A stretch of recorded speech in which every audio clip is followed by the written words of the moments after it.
Hello and welcome to a brand new day of free-to-play here on Magic the Gathering Real Life.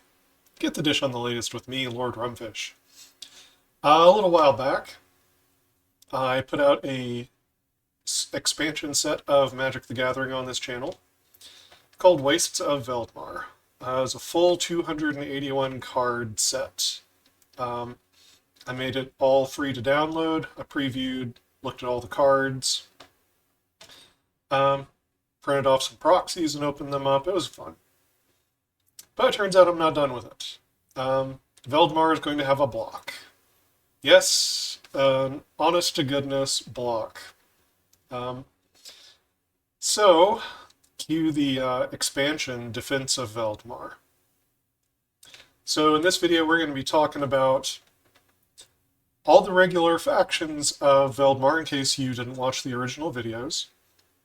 And we're going to do a rules primer to talk about the mechanics. And we'll discover some mechanics along the way as we look at the different factions within the game. While we're on this screen, the crux of Veldmar. In the first game, we saw a world on the verge of apocalypse, facing societal collapse, climate disaster, a world that's been torn apart by wars. Just the factions were at each other's throats, and things were coming to a head. But a strange thing happened at the end of that story. One of the characters was looking into the origins of their faction, the Paxdread. They went through a portal they found in the Wastes after investigating and discovered that they were being controlled by an otherworldly entity named Thune. And that Thune had been trying to escape this plane called the Far Realm, where he was imprisoned. Her going to this other realm to face Thune, one of the only ways she was able to escape from Thune was to alert the entities of the Far Realm to what he was doing with her psychic powers. Like, she broadcast his plans and his position. And this inadvertently set off a chain reaction where Thune had been gradually making preparations to take over Veldmar. But now, the creatures that he doesn't want, the plane that he wants to escape from, is now aware of Veldmar's existence. And they are a force of chaos, and they are moving through the portal and trying to take over everything. And so Veldmar is being invaded by both of these forces simultaneously. Thune, who's trying to escape the Far Realm, and the Far Realm, which is just trying to expand. So the first faction we're going to look at is the Consortium. If you were around for Wastes of Veldmar a month or two back, then you know that these were the villains of the first set. They are a branch of the Infinite Consortium that was founded by Nicol Bolas and was later taken over by Tezzeret. They are a four-color faction. They are draftable as a four-color faction. They care about big non-creature spells, and specifically I decided to spell this out as Artifact, Battle, Enchantment, Instant, and Sorcery. And sometimes the individual colors, when you have a monocolor Consortium card, will edit a couple of these out or change the way they interact with them if they're not as good at that in that color. Like white's not as good at instants and sorceries, blue's not as good with enchantments. But basically, the Consortium is looking to cast a bunch of these kinds of spells, and I could have written it as non-creature spell, but there are a bunch of big artifact creatures across the block, and wording it this way gives the Consortium the ability to interact and trigger their cards using the giant artifact creatures of the set. And that feels appropriate for the Consortium. It's a slightly different footprint of interaction. Also, Consortium cards If they punish you for having a forest, that is to encourage in draft. That you go to 4 colors and not 5. Um, I didn't want the format to just be a hodgepodge of 5-color decks. So I tried to add some guardrails that would encourage people to actually stick to the factions. Next up, the Zarnik Collective. We saw them before as well. The Zarnik are all about trying to clean up Veldmar.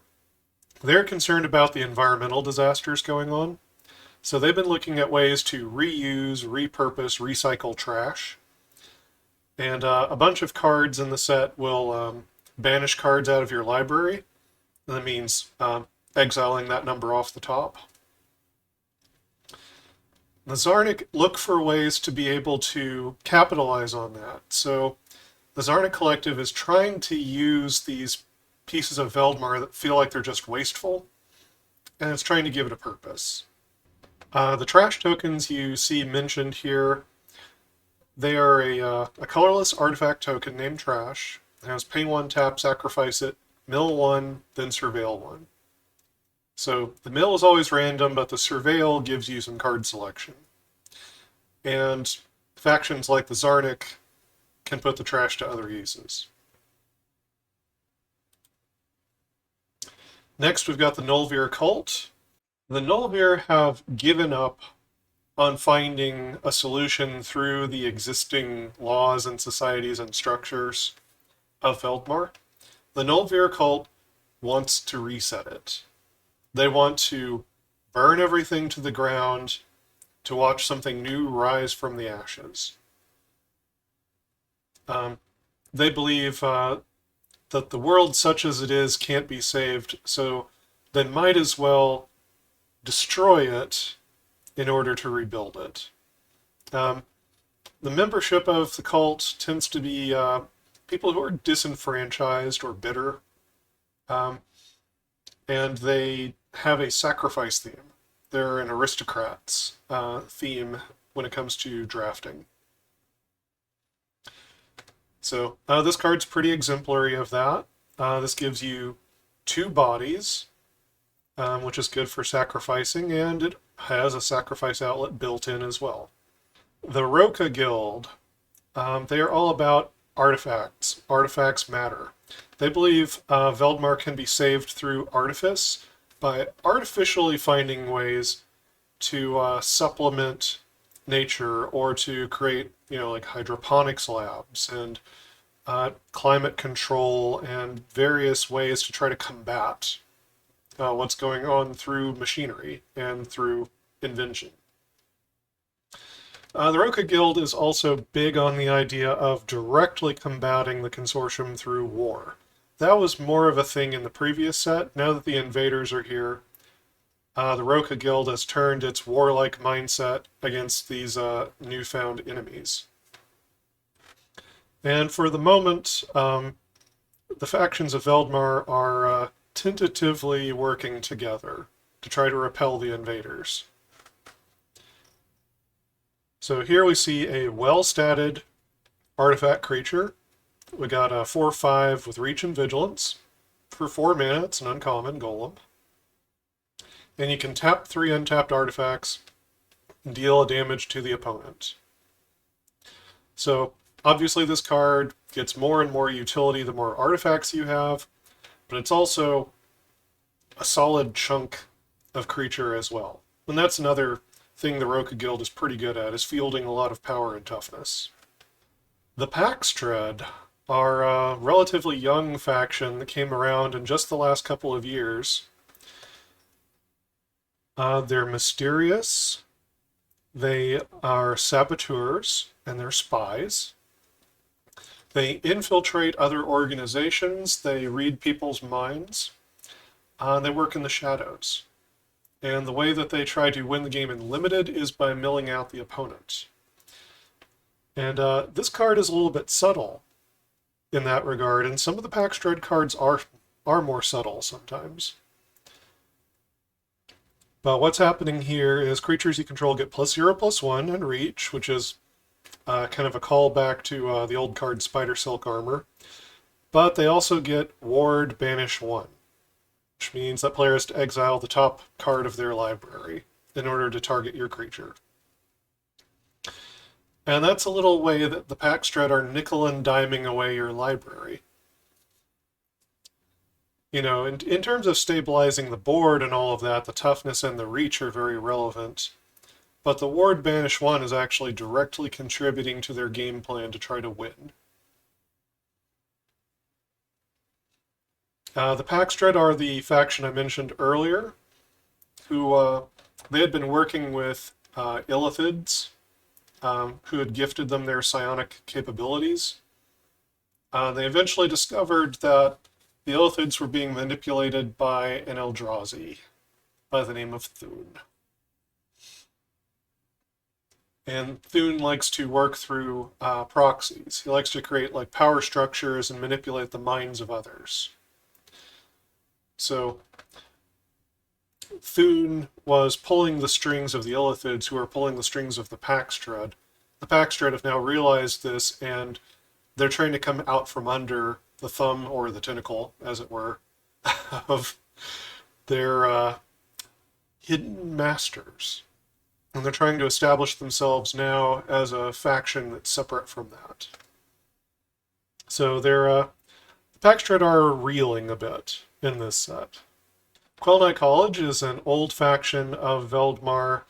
That's a college that focuses on wizardry, but they also have branches in other studies. In terms of game mechanics, they care about card draw.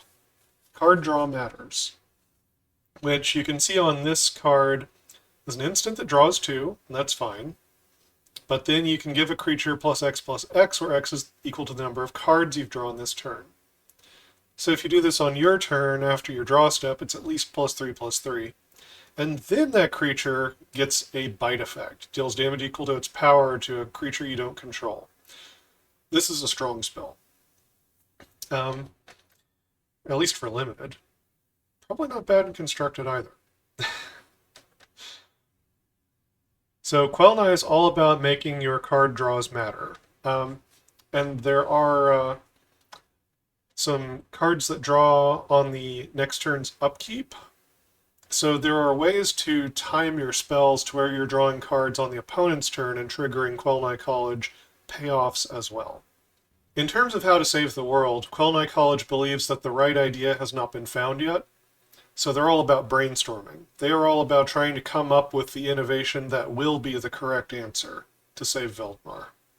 The Ulthrak are groups of more nomadic folk who live in the wastes, like tribes of orcs or nomadic humans, groups of dark elves.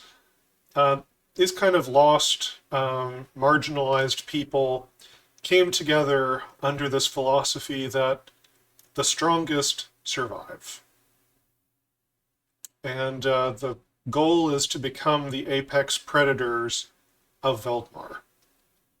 So the Ulthrak want to be the top dog. They don't need to crush everyone else as long as everyone else knows that they're number one. They are the strongest. So the Ulthrak has been looking to unseat the consortium. And they've been kind of biding their time a little bit, watching Roka battle it out with the consortium, looking to move in after those two forces have weakened each other. But then they were invaded by strange alien horrors from another realm. So now the Ulthrak have stepped up to try to repel the invasion. So they have a philosophy of strength, and you can see this with a draftable theme of creatures that have a mana cost of 6 or greater matters. Here we have Wormwrecker. It's a 6 mana worm. It's 6/6 with lifelink and reach. It's very good stats. When it enters the battlefield or you cast a creature spell with mana cost 6 or more, You destroy a target token permanent, and each opponent loses 2 life. You can also channel the card. You can pay a green and 1 and discard it, and you start exiling cards off the top until you reveal a land. It does not have to be a basic land. It goes onto the battlefield tapped. So it doesn't find you a specific land, but it's ramping you. It's getting you to 6 mana, and it's digging through your library. So whether you have the Wormwrecker early or late, this is what the Ulthrak deck wants to be doing. Next up is the Far Realm. So this is one of the 2 invading forces. Here we have another 4-color faction. So the Consortium is 4-color. The other 6 factions of Veldmar are 3-color combinations that include green, because they realize the natural world is dying and they need to do something about it. Now they've been invaded by this alien force from the Far Realm, where white is unknown to them. Since the color white is not present in their realm, concepts like law and order and society don't exist. And so the Far Realm is a place of chaos and growth. Sort of unbounded ambition, knowledge, chaos, unchecked growth. And so the Far Realm is an alien place, a place of these horrific creatures with all these strange mutations. They come from a realm of chaotic energy. Their mindset and their bodies are very alien. And so the Far Realm Instigator here is a 6/3 for 4.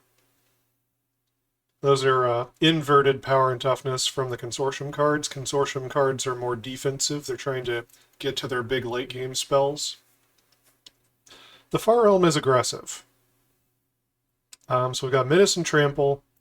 And whenever you flip a coin or resolve a spell or ability that uses the word random or randomly in its rules text, you breach. The ability triggers only once per turn during your turn. So this is a Chaos Matters theme. The Far Realm cares about chaos. Their cards are aggressive. They have higher power than toughness usually. Breach is a keyword mechanic, or ability word mechanic. Basically, it's kind of like Cascade or Discover, but it's always essentially random. First, you shuffle your library. Then, you banish 1. You exile the top card. If it's a land, put it on the battlefield. Untapped. If it's a spell, cast the spell without paying its mana cost. It's not a May ability. If you can cast the spell, you must. So this is a super chaotic take on like a Cascade Discover type mechanic, where those mechanics you can kind of predict what you might hit by building your deck in a certain way. In this case, there's always a chance you're going to whiff and hit a land. There's no way to totally proof your deck for breaching. The most interesting aspect of breaching is once you get up to a critical threshold, like if half the cards in your deck have breach, which is hard to do, then you start having a lot of hits and you start being able to possibly chain them together. You know, it's unreliable, but it's chaotic and fun, and could lead to some very powerful turns. And it's always value. It's always either ramping you mana, getting you land, or it's getting you free spells, which, depending on the spells you put in your deck, if they're mostly proactive, like creatures and such, most of the time the spell you hit's going to be good for you. So, Breach is a powerful mechanic. It tends not to appear on cheap cards. It would be really busted if you could breach for 1 or 2 mana. So you can't really start breaching up until you get to like 4 or more mana.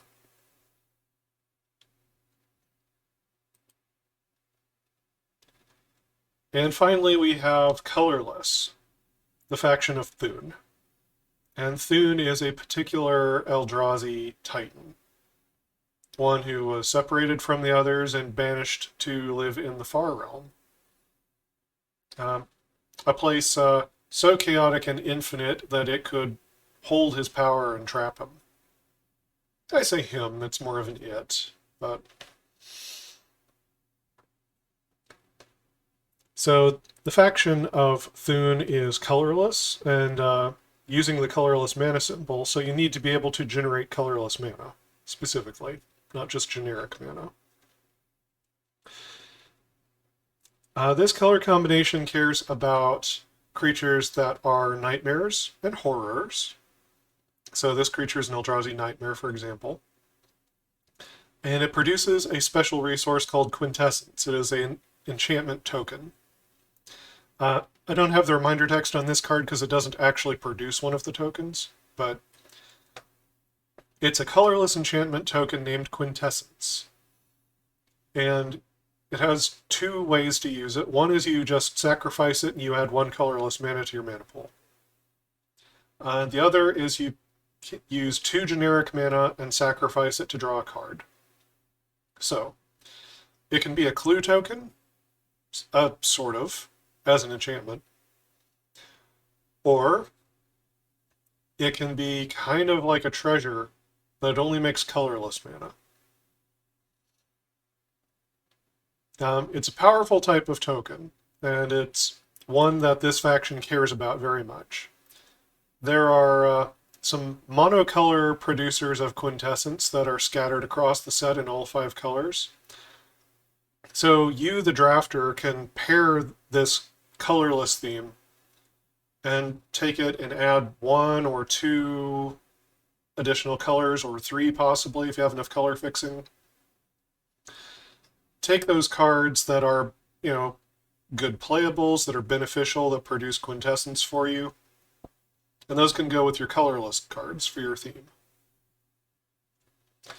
There are payoffs like the Amplifier, where you gain life equal to the number of Quintessence tokens, and then whenever you sacrifice Quintessence, you gain a life and the opponent banishes 1.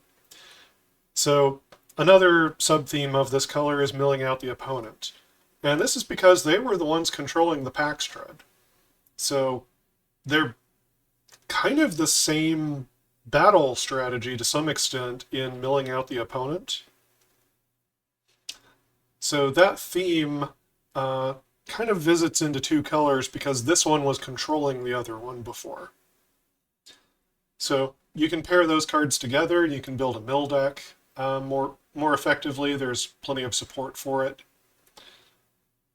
You can also just build a Quintessence Matters deck. You can sacrifice Quintessence to make Nightmares with another card, or you can get creatures that have power and toughness equal to the amount of Quintessence you have. So you don't just have to win by milling, but that's basically what this faction's about. And Thune, in terms of what it wants out of the invasion, it wants to convert Veldmar to a realm of nightmares. It's invading the dreams and the minds of the people, and it's harvesting them for this energy called Quintessence. It's being produced from the sort of psychic magic resonance that has to do with their thoughts, their dreams, possibly their soul. It's a somewhat mysterious energy, substance, whatever you want to call it. But Thune wants to take over Veldmar, kind of convert the lands into wastes, and keep the people in a perpetual state of kind of eternal nightmare, and harvest the Quintessence. And then maybe one day expand from there. It's hard to say. It's a very alien being with very alien motives. Hey, so quick rules primer. We've gone over a few things. Battles are back. If you played March of the Machines, the subtype Siege battle was in that set. We have the same kind of battles here. So you pay its mana cost, sorcery speed. It comes down, has an enter the battlefield trigger. So in this case, it makes a 1/1 colorless nightmare and a quintessence token, and each opponent banishes one. So banish means just exile that many cards off the top. The quintessence token can be sacrificed for colorless mana, or you can pay 2 and sack it to draw a card.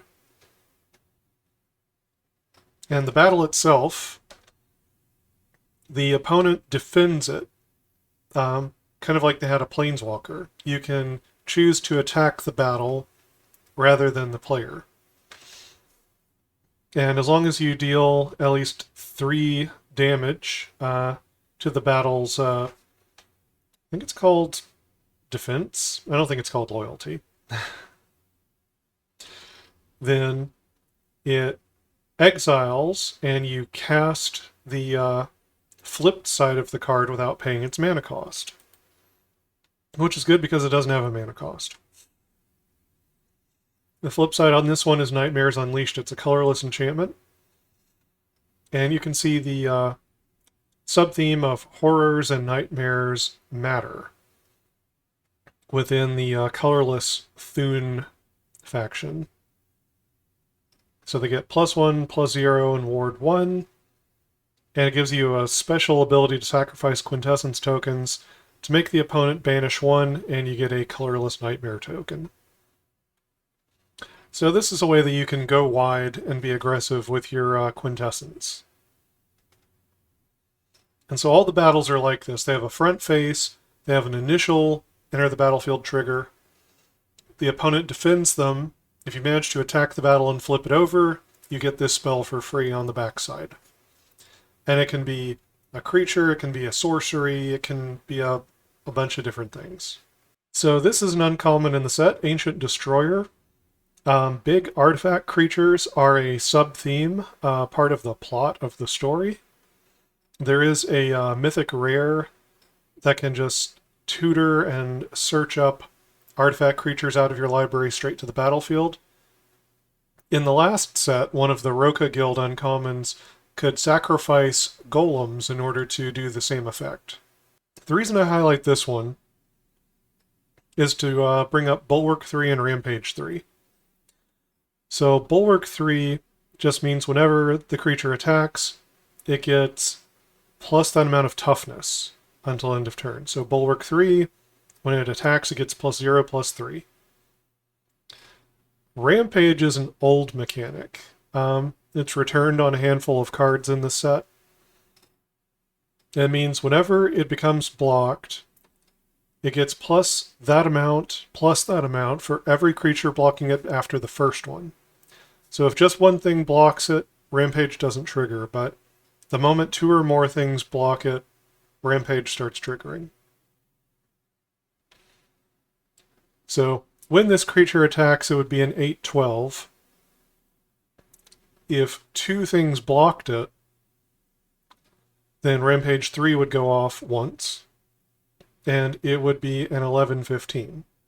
So I show off this card to mention that there are some Decayed zombie tokens. Decayed came from zombies in, it was either Crimson Vow or Midnight Hunt, one of the Innistrad sets. It is a mechanic that I liked. Makes for good expendable fodder. It's something that the Aristocrats deck was looking for in this set. The Nulvir cult, white, black, green. So here's a card which makes Decayed zombies. So they're token creatures. Decayed means it can't block, and when it attacks, you sacrifice it at the end of combat. So it gets to deal its damage first. And at instant speed, you have a chance to sacrifice it before the Decayed trigger kills it. If this was on Arena, you'd need to set a stop in like the combat damage end of combat step.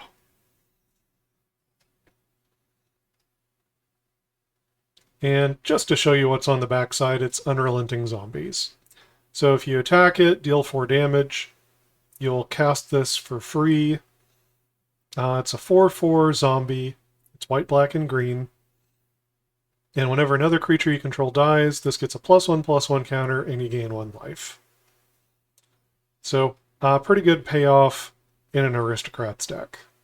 Foxfire is a reprint. There's actually a handful of reprints like this from a long time ago when the cantrips worked as, we call them slow trips, where instead of drawing the card immediately, you draw it at the beginning of the next turn's upkeep. So things are hard on Veldmar. It's not as easy to survive. There's a lot of delayed gratification, and things are not as easy to do. And I thought a good way to represent this, to give the format a different feel, was to do this delayed card draw from these old cards. There are some new card designs that have this kind of rider on them, but there's also some reprints like Foxfire. Drawing extra cards is useful for Quelnai College, that's red, blue, green.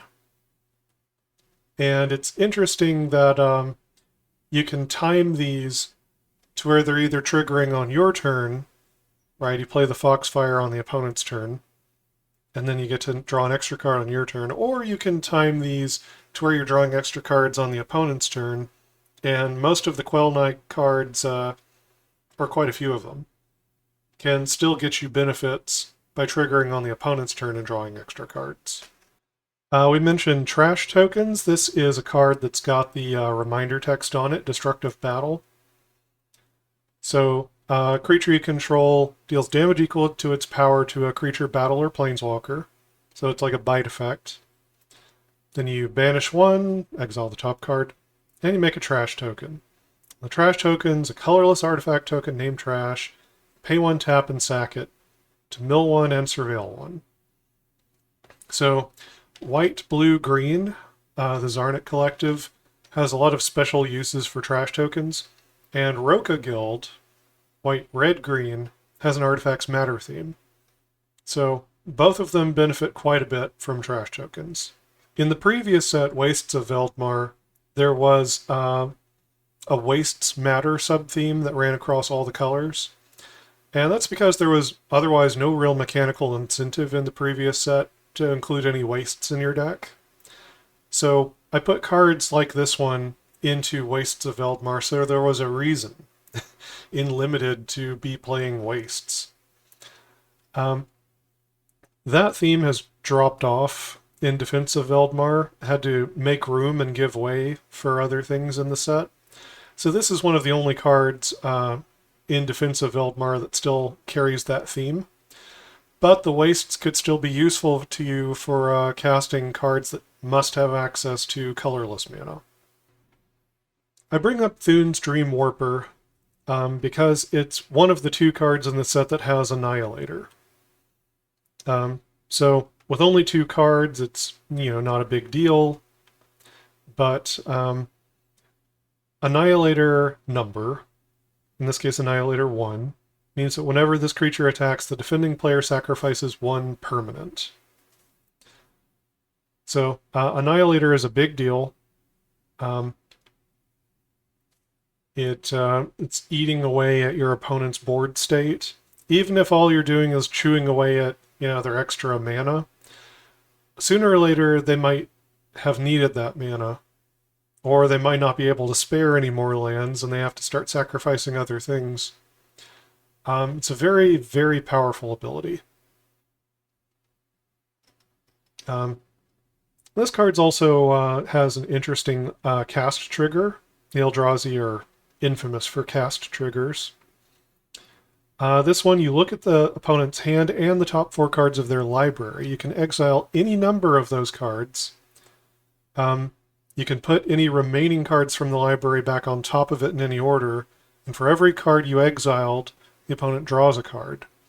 So you might be able to just exile a couple of cards and set the top of their deck to where they're gonna top deck lands for a couple of turns or something. It's a very nasty card.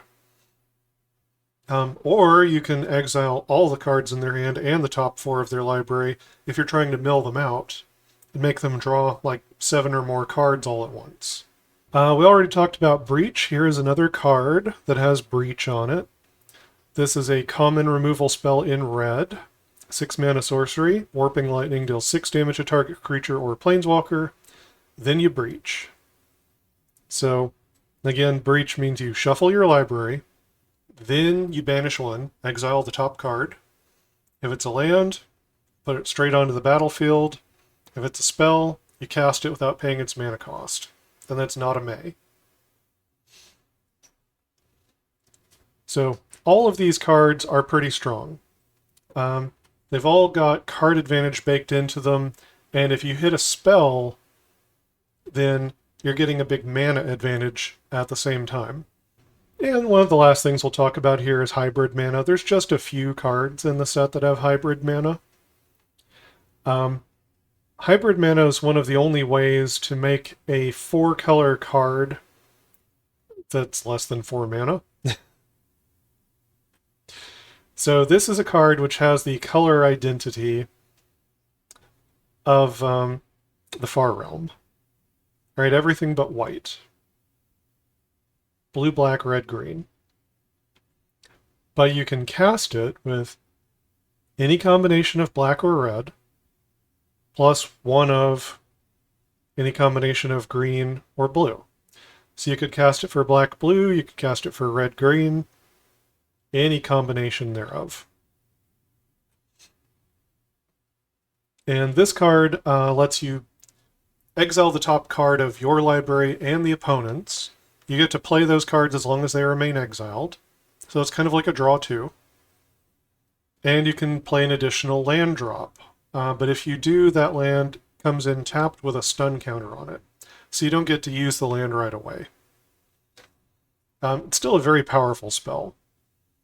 And this combination of hybrid mana is actually going to make it playable in a surprisingly large number of decks.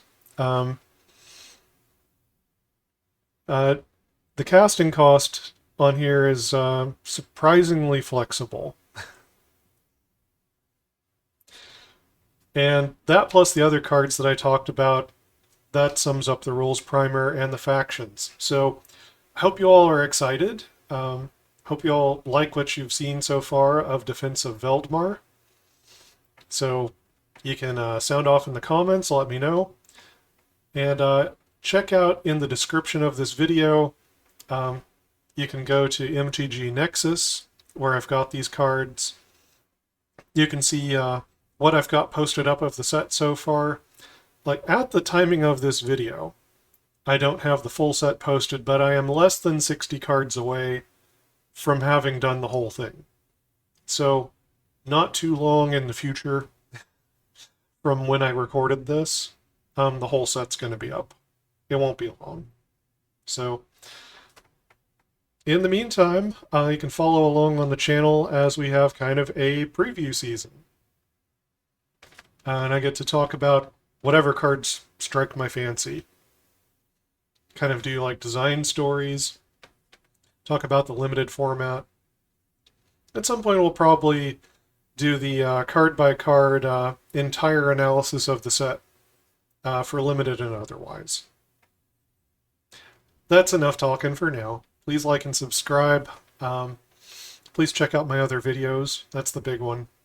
And until next time, never stop honing your critical thinking and empathy.